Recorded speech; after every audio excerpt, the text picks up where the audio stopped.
Hi guys, welcome to my channel Mahi Akshay vlog. So ఈరోజు ఆవకాయ పచ్చడి ఎలా పెట్టాలో ప్రాసెస్ చూసేయండి. ఫస్ట్ మామిడికాయలు అన్నీ తీసుకొని ఇలా మంచిగా వాష్ చేసుకొని పక్కన పెట్టుకోవాలి. చూసారా ఎంత యమ్మీగా ఉన్నాయో. నెక్స్ట్ ఒక క్లాత్ తీసుకొని నీట్గా ఎక్కడ నీటి చుక్క లేకుండా తుడుచుకోవాలి.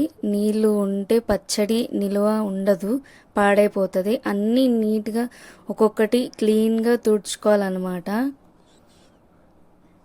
మీరు పచ్చడి పెట్టుకున్నారా లేదా కమెంట్ చేయండి. సో నెక్స్ట్ ఇలాగా మా కొలత గ్లాస్ అనమాట.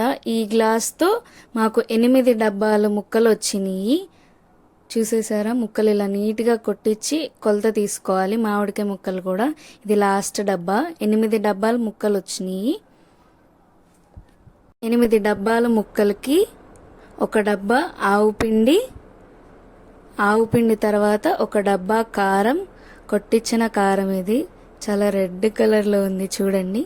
అండ్ ఆ తర్వాత డబ్బాకి కొంచెం తక్కువ సాల్ట్, మామూలు ఉప్పే, కల్లుప్పు కాదు.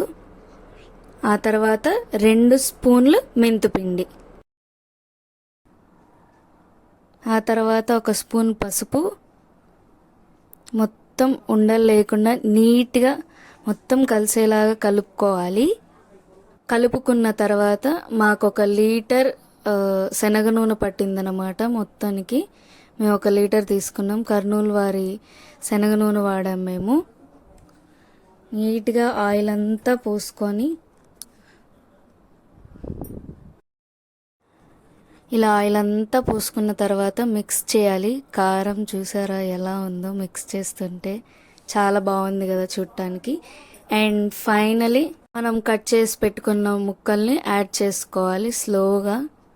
ఆ ముక్కలు, ఆ కారం చూడండి చూడటానికి ఎంత బాగున్నాయో చూడటానికి.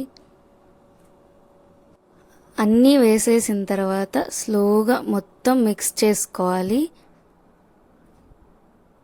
మొత్తం ముక్కలు పట్టేదాకా కలిపిన తర్వాత ఒక డబ్బాలో స్టోర్ చేసుకున్నాం అనమాట ఇలాగా.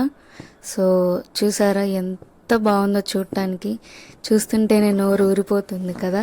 సో నెక్స్ట్ మేము ఏం చేస్తున్నాం చూడండి. ముక్కలన్నీ తీసేసిన తర్వాత కారం కలిపిన గిన్నెలో వేడి వేడి అన్నం వేసుకొని కారం అంతా కలుపుకొని అట్లా వేడి వేడిగా తింటే చాలా బాగుంటుంది. సో ఇక్కడ మా అత్తయ్య కలిపారనమాట. అన్నం కూడా మా అత్తయ్య కలుపుతున్నారు.